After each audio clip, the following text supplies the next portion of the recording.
Hello दोस्तों, मैं विपिन आपका स्वागत करता हूं एक बार फिर पेपर हैकर पर। आज हम देखेंगे जो हमारे क्वेश्चन रह गए थे विद्युत के। विद्युत का आज लास्ट चैप्टर है, हम विद्युत को आज खत्म कर देंगे। विद्युत के जो भी इंपॉर्टेंट क्वेश्चन थे वो हम कर चुके हैं और रह गए हैं वो आज समाप्त कर देंगे। ठीक है, देखते हैं हमारा पहला क्वेश्चन।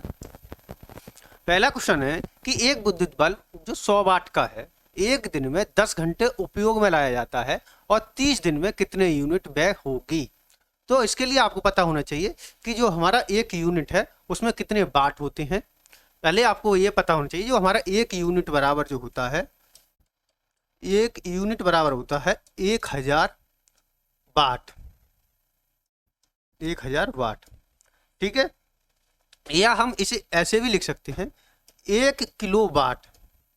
एक यूनिट बराबर 1 किलो वाट या 1000 वाट, बात एक ही है। अगर आपसे कहे कि कह रहा है एक विद्युत बल्ब है जिसकी पावर क्या है 100 वाट है और दिन में, यानी अगर हम किसी की पावर वो निकालते हैं एनर्जी, तो एनर्जी बराबर निकालते हैं, एनर्जी निकालेंगे तो क्या हो जाएगा,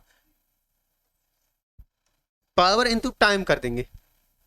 या इसे ऐसे भी लिख सकते हैं BIT, क्या लिख सकते हैं इसे, BIT, ठीक है, BIT लिख सकते हैं और या PT लिख सकते हैं, यानी पावर गुणा टाइम।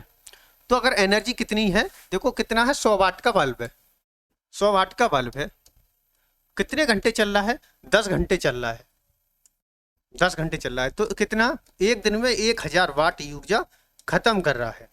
और बाद में कह रहा है समय कितना है, 30 दिन है।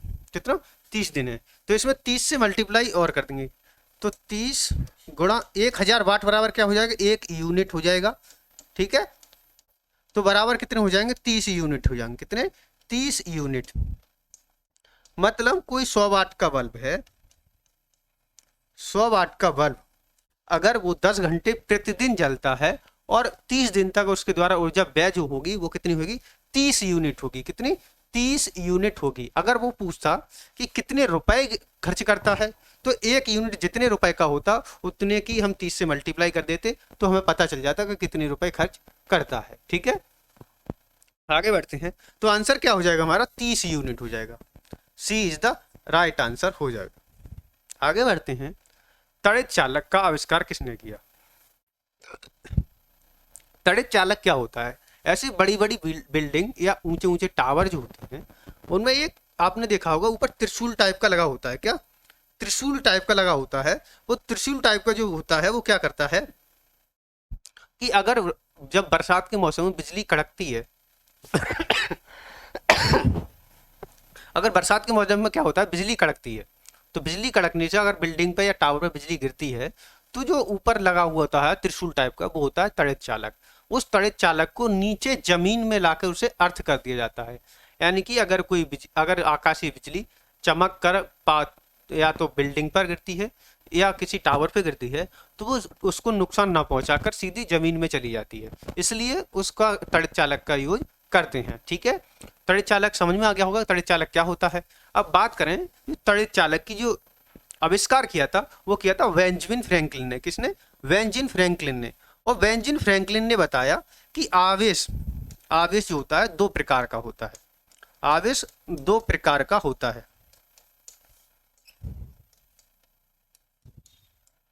आवेश 2 प्रकार का होता है। एक होता है पॉजिटिव आवेश, एक होता है नेगेटिव आवेश।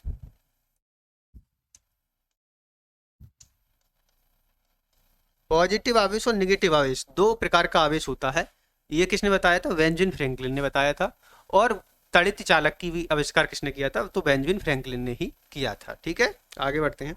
और आइंस्टीन की बात करें तो आइंस्टीन ने एक हमें इक्वेशन दी थी, E बराबर mc²। ये इक्वेशन क्या है, किसने दी थी, आइंस्टीन ने दी थी। ग्राम बेल की बात करें तो ग्राम बेल ने टेलीफोन का आविष्कार किया था। किसका, टेलीफोन का आविष्कार। टेलीफोन, टेलीफोन का आविष्कार किसने किया था, ग्राहम बेल ने किया था। आगे बढ़ते हैं। तड़ित चालक बनाए जाते हैं लोहे के, एल्युमिनियम के, तांबे के या इस्पात के। तड़ित चालक तो पता होगा आपको, समझ में आ गया होगा तड़ित चालक क्या होना चाहिए। देखो अगर कोई बिजली, आकाशीय बिजली गिर रही है तड़ित चालक पर, तो वो जल्दी से जल्दी क्या हो, अर्थ में पहुंच जाए। ये क्या होता है, उसका मकसद होता है तड़ित चालक का, जिससे जिस भी बिल्डिंग या टावर पे गिर रही है तो उसे नुकसान ना हो। ठीक है, तो अगर बात करें देखो तड़ित चालक में का क्या होना चाहिए, प्रतिरोध जो होना चाहिए कम होना चाहिए। प्रतिरोध क्या हो उसका, कम होना चाहिए, कम होना चाहिए। और चालकता उसकी क्या होनी चाहिए, अधिक होनी चाहिए। चालकता क्या हो, अधिक हो।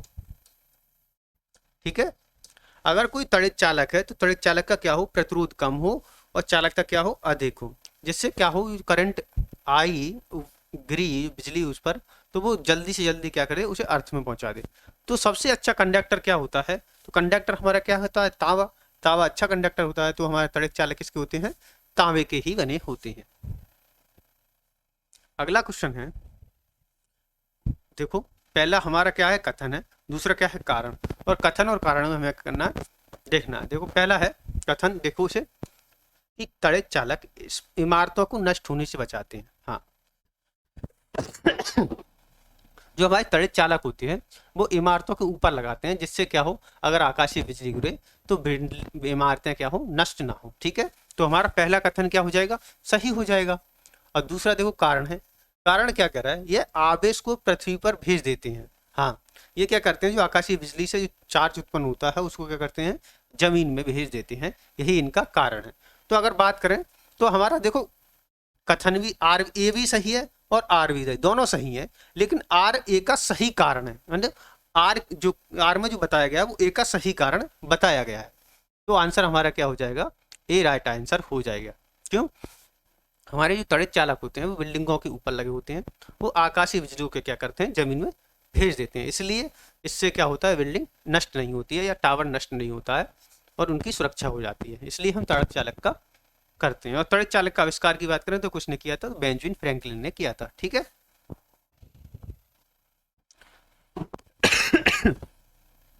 विद्युत बल्ब का तंतु धारा प्रवाहित करने से चमकने लगता है, परंतु तंतु में धारा ले जाने वाले तार नहीं चमकते, इसका कारण क्या है। विद्युत बल्ब का जो तंतु होता है, आपने देखा होगा, ये क्या है, बल्ब है, मान लीजिए ये क्या है, बल्ब है। ठीक है, इस बल्ब में जो अंदर वाला ये तंतु होता है ये तो चमकता है। ठीक है, और अगर इसमें अगर हम बात करें, इसमें जो तार लगे हुए होते हैं बल्ब में, बल्ब है ये, बल्ब के इसमें जो तार लगे होते हैं, वो तार जो होते हैं वो जो तार जो होते हैं वो तार नहीं चमकते। ऐसा क्यों होता है कि तंतु में लगे तार, तंतु वाला तार चमकने लगता है जबकि धारा ले जाने वाले तार नहीं चमकते हैं, इसका कारण क्या है। तो इसके कारण की बात करें तो इसका कारण हो जाएगा, तंतु में तारों की अपेक्षा अधिक धारा बहती है, नहीं, धारा दोनों में बराबर होती है।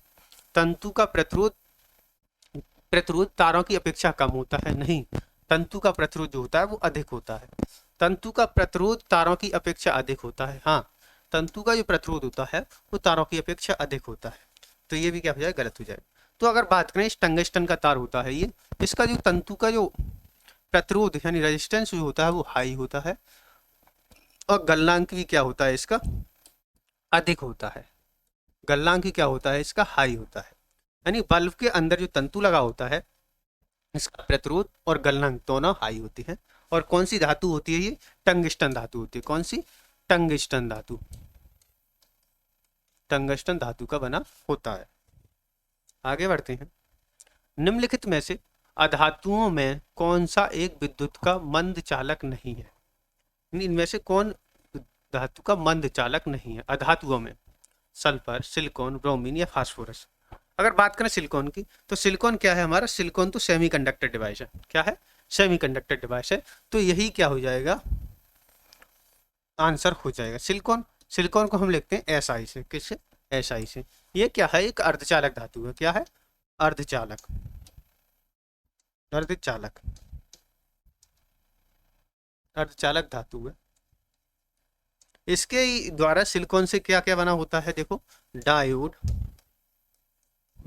डायोड बने होते हैं, ट्रांजिस्टर बना होता है इसका,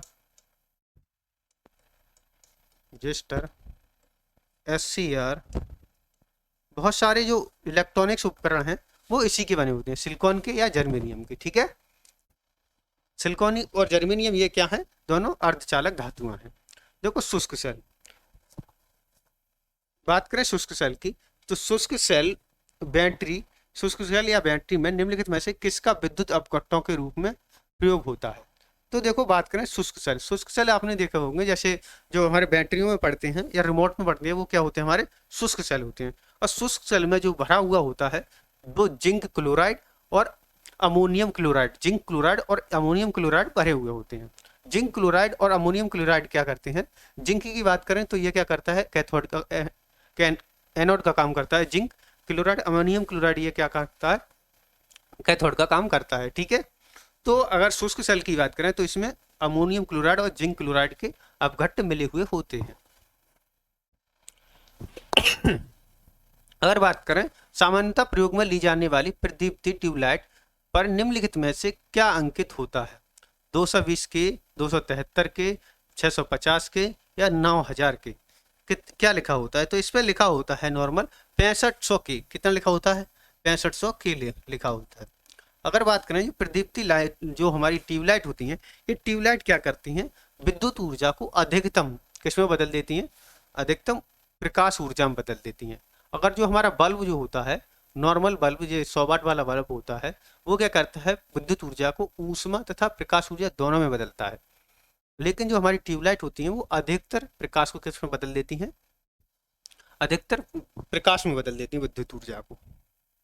जब दो या दो से अधिक प्रतिरोधों को एक दूसरे के साथ क्रमवार जोड़ा जाता है तो वे जुड़े होते हैं। देखो दो या दो से अधिक प्रतिरोध, मान लीजिए एक प्रतिरोध ये है, एक प्रतिरोध ये है, एक प्रतिरोध ये है, ये क्या कर दिए हमने, क्रम में जोड़ दिए, क्रम में जोड़ दिए। तो ये क्रम कौन सा होता है, यह क्या कर रहा है, दो या दो से अधिक प्रतिरोधों को एक दूसरे के साथ क्रमवार जोड़ा जाए। तो हमने क्या किया, क्रमवार जोड़ दिया। मान लीजिए ये R1 है, R2 है, ये R3 है, तो ये क्या हो गया, कौन सा क्रम हो गया, ये श्रेणी क्रम हो गया। अगर बात करें श्रेणी क्रम में प्रतिरोध को का योग क्या होता है, तो इनको सारा सबको क्या कर देंगे, साधारण योग कर देंगे और इनका क्या हो जाएगा, कुल प्रतिरोध आ जाएगा। अगर पूछे श्रेणी क्रम का कुल प्रतिरोध निकालने के लिए क्या करते हैं, तो सबको क्या कर देंगे, जोड़ देते हैं, R1 R2 और R3 तीनों को जोड़ देंगे और हमारा क्या आ जाएगा, श्रेणी क्रम का टोटल प्रतिरोध आ जाएगा। तो ये किस क्रम की बात कर रहा है, तो श्रेणी क्रम की बात कर रहा है। ठीक है, अगर हम लगातार एक दूसरे के साथ क्रमबद्ध जुड़ते हैं तो कौन सा होता है, श्रेणी क्रम होता है। विद्युत उत्पन्न करने के लिए कौन सी धातु का उपयोग होता है, तो देखो विद्युत उत्पादन के लिए हम किसका यूज करते हैं, ये बात कर रहा है, देखो यूरेनियम, एल्युमिनियम, तांबा या लोहा। तो देखो ये तीनों क्या है, विद्युत की चालक धातु है, क्या चालक धातु है। ठीक है, इन तीनों से क्या करते हैं, हम विद्युत को एक स्थान से दूसरे स्थान तक ले जा सकते हैं। बात करें यूरेनियम की, तो यूरेनियम 235, यूरेनियम 235 इसका यूज होता है परमाणु संयंत्र में। इसमें परमाणु संयंत्र में इसका, परमाणु संयंत्र में क्या होता है, इसका प्रयोग होता है। ठीक है, यूरेनियम का परमाणु संयंत्र में क्या होता है, प्रयोग होता है। इससे क्या होता है, हम बिजली बनाते हैं, क्या बनाते हैं, बिजली बनाते हैं। इसे यूरेनियम 235 को हम रिएक्टर में रखते हैं और रिएक्टर में इसकी क्या करते हैं, न्यूटन की बमबारी कराकर इस पर, इसके द्वारा हम क्या करते हैं, बिजली का उत्पादन करते हैं। ठीक है, तो बिजली हम विद्युत उत्पादन के लिए किसका प्रयोग करते हैं, यूरेनियम का प्रयोग करते हैं। ठीक है, जो यूरेनियम से प्लांट बिजली बनाते हैं उन्हें बोलते हैं हम नाभिकीय संयंत्र। क्या बोलते हैं, नाभिकीय संयंत्र या परमाणु संयंत्र। ये कौन सी प्रक्रिया होती है, ये प्रक्रिया होती है नाभिकीय विखंडन की। कौन सी, नाभिकीय विखंडी, नाभिकीय विखंडन की अवक्रिया होती है, विखंडन की अवक्रिया होती है। ठीक है, अगला क्वेश्चन है माइका। अगर बात करें माइका, माइका को ही हम इसमें कहते हैं, हिंदी में अभ्रक कहते हैं। क्या कहते हैं, अभ्रक कहते हैं। ठीक है, अगर बात करें अभ्रक की, तो अभ्रक आपने देखा होगा जो आपकी इलेक्ट्रिक प्रेस होती हैं, इलेक्ट्रिक आयरन, इलेक्ट्रिक आयरन के अंदर जो होता है वो लगा हुआ होता है अभ्रक या माइका लगा होता है। बात करें माइका की, तो माइका जो होता है, माइका या अभ्रक, ये ऊष्मा का अच्छा चालक होता है, ऊष्मा का अच्छा चालक, अच्छा चालक होता है, ठीक है। और बात करें विद्युत का कुचालक होता है, ये विद्युत का कुचालक होता है। मतलब अब हम इसमें बिजली प्रवाहित नहीं कर सकते, लेकिन ऊष्मा को एक स्थान से दूसरे स्थान तक ले जा सकता है, ठीक है। तो देखो इसमें कौन सा मैच कर रहा है, ये ऊष्मा और विद्युत का दोनों कुचालक होता है, नहीं। ये ऊष्मा और विद्युत दोनों का चालक होता है, नहीं। ऊष्मा का कुचालक नहीं, ऊष्मा का चालक तथा विद्युत का कुचालक होता है। अभ्रक जो होता है ऊष्मा का चालक तथा विद्युत का कुचालक होता है। इसका यूज कहाँ होता है, तो हमारे इलेक्ट्रिक प्रेसों में होता है, ठीक है। अगला क्वेश्चन है हमारा, भौतिकी का कौन सा नियम बताता है कि जब दो आवेशों के बीच की दूरी दोगुनी हो जाए तो उनके बीच लगने वाले बल उनके पूर्व मान के 1/4 से कम हो जाता है। तो देखो कूलाम का नियम होता है 1/4 pi epsilon not Q1 Q2/r² होता है। देखो अगर F की बल की बात करें तो डायरेक्टली प्रोपोर्शनल होता है r² के, ठीक है। अब ये क्या कह रहा है, अगर उनकी बीच की दूरी को दोगुना कर दिया जाए, मतलब r को क्या करते हैं दो गुना कर दिया जाए, तो ठीक है। अगर हम r को दोगुना कर देंगे तो क्या हो जाएगा, 2r का स्क्वायर हो जाएगा, तो ये क्या हो जाएगा 4r² हो जाएगा। मतलब जो F2 जो हो जाएगा वो 1/4 हो जाएगा किसका, F1 का, ठीक है। तो ये किसका नियम है, तो ये नियम है हमारा कूलाम का नियम। किसका होता है, कूलाम का नियम होता है, ठीक है। तो आंसर हमारा ए इज द राइट आंसर हो जाएगा। दो आवेशों के बीच लगने वाला बल का फॉर्मूला होता है ये, दो आवेशों के बीच लगने वाले बल का फॉर्मूला। एम्पियर क्या एम्पियर में हम क्या मापते हैं, तो एम्पियर में हम नापते हैं विद्युत धारा। क्या नापते हैं, विद्युत धारा। विद्युत धारा को हम एम्पियर में मापते हैं। अगर बात करें आई बराबर क्या होता है, हमारा एक ओम्स लॉ होता है B=IR होता है। अगर हम आई बराबर निकालेंगे तो B/R हो जाता है, B/R। अगर हम इसका मात्रक निकालेंगे तो वोल्ट बटे ओम होगा, और वोल्ट बटे ओम को ही हम क्या कहते हैं, एम्पियर कहते हैं। क्या कहते हैं, एम्पियर कहते हैं, ठीक है। एम्पियर क्या है, ये ऐसा यूनिट है विद्युत धारा की, ठीक है। ऐसा यूनिट क्या है विद्युत धारा की, एम्पियर।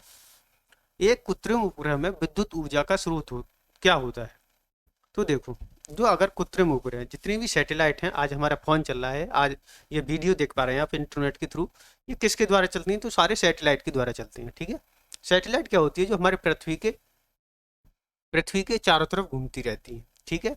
अब उसे घूमने के लिए क्या उसे जरूरत होती है ऊर्जा की, तो उसमें बढ़िया क्वालिटी की बैटरी रखी जाती है और उसमें लगा दिए जाते हैं सोलर पैनल। सोलर पैनल लगा दिए जाते हैं, इससे क्या होती है सोलर ऊर्जा को बैटरी में कन्वर्ट करती है और चलती रहती है। तो आंसर इसका क्या हो जाएगा, सोलर सेल।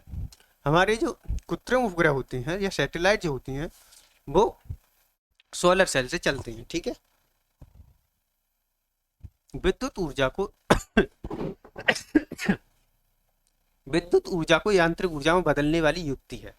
तो अगर बात करें विद्युत ऊर्जा को यांत्रिक ऊर्जा में, जैसे आपने देखा होगा विद्युत मोटर, अगर मोटर में क्या करते हैं हम बिजली लगाते हैं, ठीक है। आप क्या लगते हैं, बिजली के तार लगाते हैं, जिससे क्या होती है वो चलने लगती है, उससे आप कुछ भी चला सकते हैं, जैसे पानी निकालना है ट्यूबवेल पे, या फिर चक्की चलानी है आटा पीसने के लिए। तो क्या करती है हमारी, वो क्या करती है इलेक्ट्रिकल एनर्जी को किसमें बदल देती है, मैकेनिकल एनर्जी में बदल देती है। क्या, हमारी विद्युत मोटर। विद्युत जो मोटर होती है वो क्या करती है, इलेक्ट्रिकल एनर्जी को किसमें बदल देती है, मैकेनिकल एनर्जी या यांत्रिक ऊर्जा में बदल देती है। और डायनेमो क्या करता है, तो ये मैकेनिकल एनर्जी को यानी यांत्रिक ऊर्जा को किसमें बदल देता है, विद्युत ऊर्जा में बदल देता है, ठीक है। और ट्रांसफार्मर की बात करें तो ट्रांसफार्मर क्या करता है, एक ऊर्जा यानी एसी धारा को, एसी वोल्टेज को अप और डाउन करता है, मतलब एसी वोल्टेज को बढ़ा देता है और घटा देता है, ठीक है। रासायनिक ऊर्जा का विद्युत ऊर्जा में रूपांतरण निम्नवत होता है। तो रासायनिक ऊर्जा का अगर बात करें विद्युत ऊर्जा में प्रयोग किसके द्वारा करते हैं, तो वो होता है इलेक्ट्रोलाइसिस द्वारा। किसके, इलेक्ट्रोलाइसिस द्वारा। इलेक्ट्रोलाइसिस यानी इसकी अगर बात करें तो उदाहरण होता है कार बैटरी। कौन सी, कार बैटरी। कार में जो बैटरी लगी होती है वो क्या करती हैं, रासायनिक ऊर्जा को विद्युत ऊर्जा में परिवर्तित करती हैं, और इस प्रक्रिया को क्या कहते हैं, हम इलेक्ट्रोलाइसिस कहते हैं। ठीक है। एक बैटरी रासायनिक ऊर्जा को विद्युत ऊर्जा में परिवर्तित करती है। तो बैटरी की किस में करती है, अगर बैटरी की बात करें, जो बैटरी की बात करें तो ये होती है द्वितीयक सेल। कौन सी? द्वितीयक सेल होती है, द्वितीयक सेल, द्वितीयक सेल होती है। और ये क्या करती है, केमिकल एनर्जी यानी केमिकल एनर्जी को क्या करते हैं, रासायनिक ऊर्जा को क्या करती है, इलेक्ट्रिकल एनर्जी या विद्युत ऊर्जा में बदल देती है। तो हमारी जो बैटरी होती है वो रासायनिक ऊर्जा को किस में बदलती है, विद्युत ऊर्जा में बदलती है। ठीक है। अगर बात करें प्रकाश ऊर्जा को विद्युत ऊर्जा में बदलता है तो वो बदलता है सोलर सेल, जिसे हम सोलर पैनल के द्वारा लगे होते हैं, सोलर पैनल पर सोलर सेल लगे होते हैं। प्रत्यावर्ती धारा को दिष्ट धारा में परावर्तित करने वाली युक्ति को कहते हैं। यानी प्रत्यावर्ती मतलब एसी को, एसी को अगर हम डीसी में बदलते हैं, यानी प्रत्यावर्ती धारा को डीसी धारा में बदलते हैं, तो उसके द्वारा बदलते हैं हम रेक्टिफायर के द्वारा। किसके? रेक्टिफायर, रेक्टिफायर के द्वारा हम बदलते हैं। ठीक है। एसी को अगर डीसी में बदलना है तो हमें क्या जरूरत होगी, रेक्टिफायर की जरूरत होगी। अगर हम क्या करें, इन्वर्टर से क्या करते हैं, डीसी से हम एसी में बदलते हैं। किसमें? डीसी से एसी में बदलना हो तो इन्वर्टर लगा होता है, जो सबके घर में लगा हुआ होता है। नॉर्मल अगर लाइट भाग जाती है तो हम इन्वर्टर से क्या करते हैं, डीसी से एसी में कन्वर्ट कर लेते हैं। ठीक है। ट्रांसफार्मर क्या करता है, ट्रांसफार्मर वोल्टेज को स्टेप अप और स्टेप डाउन करता है। ठीक है। बिना फ्रीक्वेंसी के चेंज, यानी कि ना ही आवृत्ति चेंज करता है ना ही पावर को चेंज करता है, सेम पावर को और सेम आवृत्ति की वोल्टेज को अप और डाउन कर देता है। ट्रांसफार्मर की युक्ति है, तो ट्रांसफार्मर किस पर काम करता है, ट्रांसफार्मर काम करता है स्वप्रेरण पर। किस पर? स्वप्रेरण पर काम करता है, या म्यूचुअल इंडक्टेंस पर, स्वप्रेरण पर काम करता है। ये एसी वोल्टेज को क्या करता है, अप करता है और डाउन करता है। एसी वोल्टेज को या तो अप कर देगा या डाउन कर देगा। ठीक है।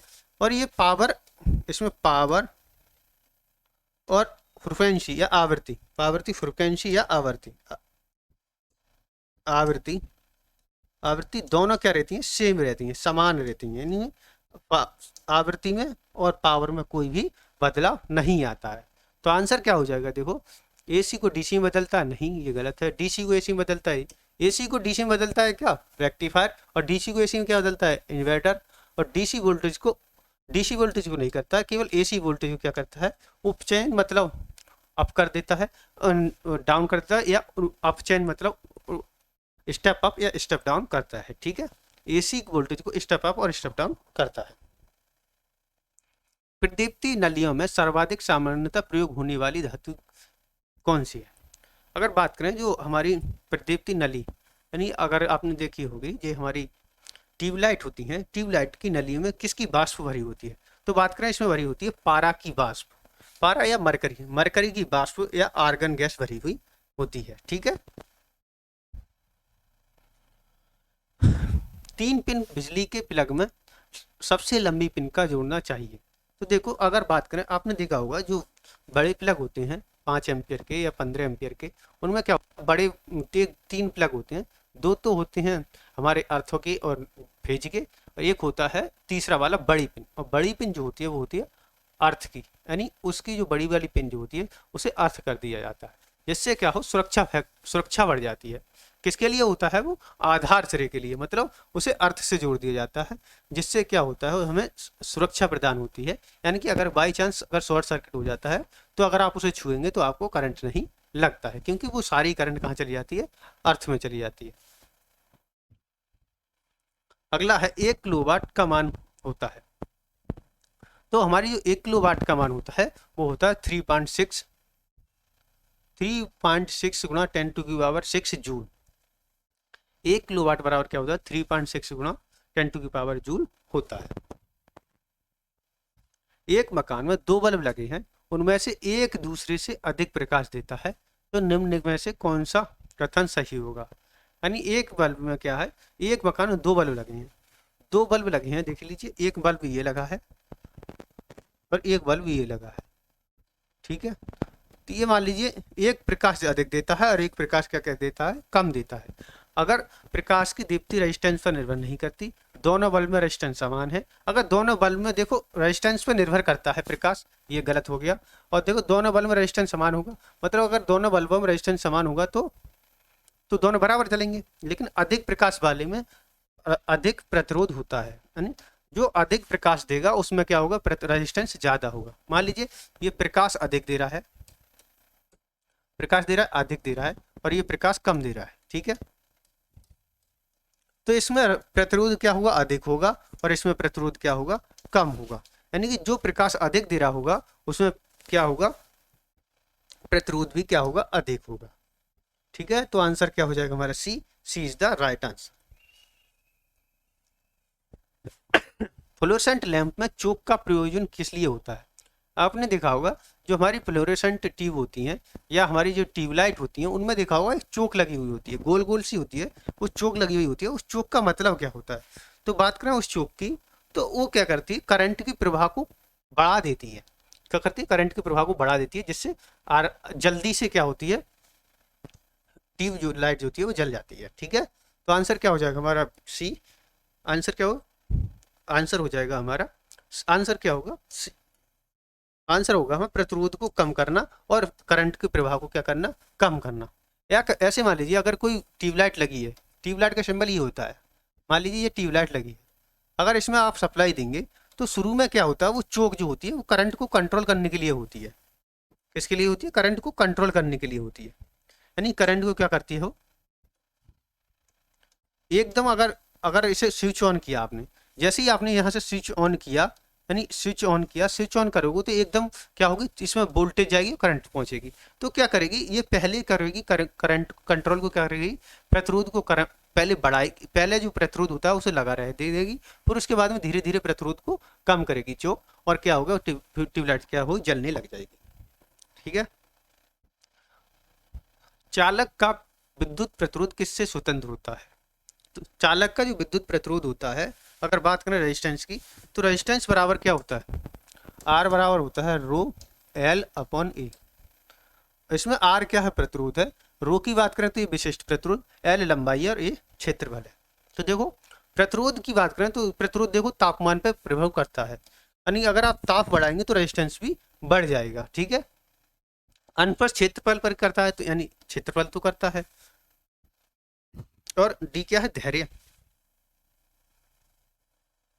देखो अगर बात करें हमारा जो प्रतिरोध होता है वो प्रतिरोध दाब पर प्रभाव निर्भर नहीं करता, किस पर निर्भर नहीं करता, दाब पर निर्भर नहीं करता है।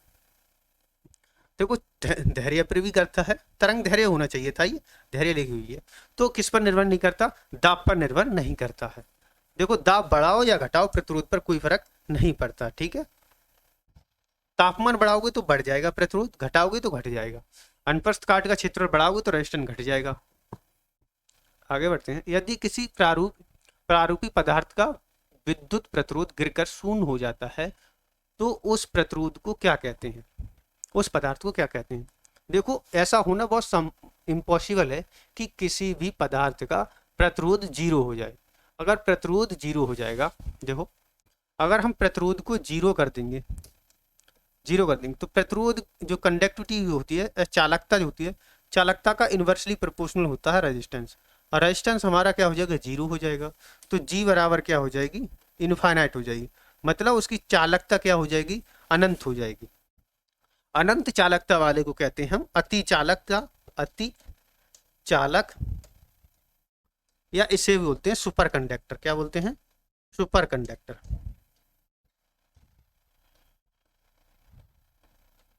अति चालक या सुपर कंडक्टर बोलते हैं। तो ठीक है, अगर जिसकी चालक इसका रेजिस्टेंस जीरो हो जाए उसे बोलते हैं हम अति चालक, ठीक है। आगे बढ़ते हैं। यदि किसी प्रतिरोध तार को लंबा किया जाए तो उसका प्रतिरोध क्या होगा? देखो प्रतिरोध जो होता है आर डायरेक्टली प्रोपोर्शनल होता है रो एल अपॉन ए, रो होता है रो, ये बराबर होता है आर बराबर रो एल अपॉन ए। अगर हम रेजिस्टेंस की बात करें तो डायरेक्टली प्रोपोर्शनल होता है एल के लंबाई के। अगर आप लंबाई बढ़ाएंगे तार की तो प्रतिरोध भी क्या हो जाएगा, बढ़ जाएगा। तो हमने क्या किया, तार लंबा किया तो इसका प्रतिरोध भी क्या हो जाएगा, बढ़ता है। ठीक है, अगला है विद्युत मरकरी लैंप में रहता है कम दाब पर पारा, अधिक दाब पर पारा, नियॉन या पारा। तो इसमें देखो बात करें मरकरी लैंप जो होती है उसमें भरी होती है हम पारा, पारा की वाष्प भरी हुई होती है, पारा जो होती है उसकी वाष्प भरी हुई होती है, वो भी कम दाब पर, किस पर, कम दाब पर भरी हुई होती है। बिजली के पंखे की गति बदलने के लिए प्रयुक्त साधन है। तो देखो अगर बात करें एम्पलीफायर, एम्पलीफायर क्या करता है, सिग्नल के एम्पलीट्यूड को क्या करता है, बढ़ा देता है।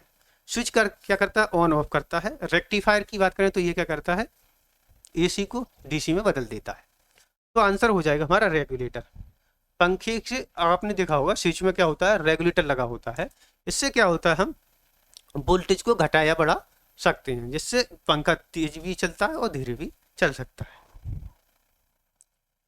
एमसीवी के शॉर्ट सर्किट लघुपतन यानी एमसीवी के लघुपतन के मामले में विद्युत की आपूर्ति को काट देता है, यह काम करता है। तो हमारा जो एमसीवी होती है वो क्या करती है, विद्युत के ऊष्मा प्रभाव पर, यानी कि अगर धारा बढ़ती है, जब धारा बढ़ती है तो रेजिस्टेंस बढ़ जाता है, और रेजिस्टेंस बढ़ने के कारण क्या होता है, यानी प्रतिरोध क्या हो जाता है, टूट जाता है, परपथ क्या होता है, टूट जाता है। तो जो हमारी धारा होती है वो किस पे काम करती है, तो तापन प्रभाव पर। एमसीवी किस पे करती है, तापन पे या ऊष्मीय प्रभाव पर काम करती है। ठीक है, एक बोल्ट कितने के बराबर होगा, एक बोल्ट कितने के बराबर होगा। तो बात करें बोल्ट बराबर होता है, V बराबर होता है हमारा W/Q होता है। ठीक है, W क्या है, हमारा कार्य है, Q क्या है, चार्ज या आवेश है, चार्ज क्या है, आवेश है। कार्य का मात्रक हमारा क्या होता है, जूल होता है, और आवेश का क्या होता है, कूलाम होता है। तो देखो जहां जूल प्रति कूलाम हो वही क्या हो जाएगा, आंसर हो जाएगा। तो आंसर हो जाएगा हमारा बी, यानी 1 वोल्ट बराबर क्या होता है, 1 जूल बटे कूलाम होता है। ठीक है, जब साबुन का बुल्ला आवेशित किया जाता है तो देखो साबुन के बुलबुला क्या करता है, साबुन जितने भी साबुन या डिटर्जेंट जो होते हैं वो पानी के पृष्ठ तनाव को घटा देते हैं, और पृष्ठ तनाव को घटाने के कारण ही उनके बुलबुले क्या होते हैं, बड़े बड़े बनने लगते हैं। ठीक है, तो आंसर हो जाएगा अगर पानी के बुलबुले को आवेशित किया जाए तो ये क्या करेगा, फैल जाएगा, और फैल जाएगा मतलब जो बुलबुला क्या होगा, बड़ा हो जाएगा। डायनमो एक मशीन है जिसका काम, अगर डायनमो क्या करती है, देखो यांत्रिक ऊर्जा को क्या करता है, विद्युत ऊर्जा में बदलता है, विद्युत ऊर्जा किसमें बदलता है, विद्युत ऊर्जा में बदलता है। तो देखो यांत्रिक ऊर्जा को विद्युत ऊर्जा में परिवर्तित करता है। तो आंसर क्या हो जाएगा हमारा, डी आंसर राइट हो जाएगा। अगला क्वेश्चन है हमारा, एक धारावाही चालक संबंधित है चुंबकीय क्षेत्र, विद्युतीय क्षेत्र, विद्युत चुंबकीय क्षेत्र या स्थिर वैद्युतीय क्षेत्र। तो अगर एक धारावाही चालक है तो इसकी बात करें तो ये संबंधित होता है विद्युत चुंबकीय क्षेत्र से। अगर मान लीजिए कोई चालक है, कोई तार है, मान लीजिए ये तार है, तो इसके चारों तरफ क्या होगा, एक विद्युतीय क्षेत्र, चुंबकीय क्षेत्र बन जाता है, विद्युत चुंबकीय के क्षेत्र बन जाता है। अगर आपने देखा होगा जितनी बड़ी बड़ी लाइनें होती हैं, बड़ी बड़ी लाइनों के आसपास अगर मान लीजिए कोई 11,000 की लाइन जा रही है, 11,000 kV की लाइन जा रही है, तो उसके अगर वो कहते हैं वो 1 फीट से दूर से आपको पकड़ के खींच लेती है, इसलिए 11,000 की लाइन से कहते हैं दूरी बना के रखें। ठीक है, और उससे भी ज्यादा बड़ी लाइनें होती हैं वो और 1 फीट 2 फीट से दूर से ही खींच लेती हैं अपनी तरफ को, किसके कारण, विद्युत चुंबकीय क्षेत्र के कारण। कौन सा उपकरण विद्युत प्रतिरोध को मापता है, अगर बात करें प्रतिरोध को, तो प्रतिरोध को मापता है ओम मीटर। ओम मीटर जो होता है उच्च प्रतिरोध को मापता है, किसे, उच्च प्रतिरोध को मापता है। ठीक है, उच्च प्रतिरोध को क्या मापता है, हमारा ओम मीटर मापता है। वोल्ट मीटर क्या वोल्टेज को, पोटेंशियोमीटर भी क्या मापता है, विभवांतर को, और अमीटर क्या मापता है, धारा को। तो ठीक है, आज हमारे धारा के जितने इंपोर्टेंट क्वेश्चन थे वो हमने देख लिए। अब आपसे अगली क्लास में मिलते हैं किसी नई टॉपिक के साथ। जब तक के लिए जय हिंद, जय भारत।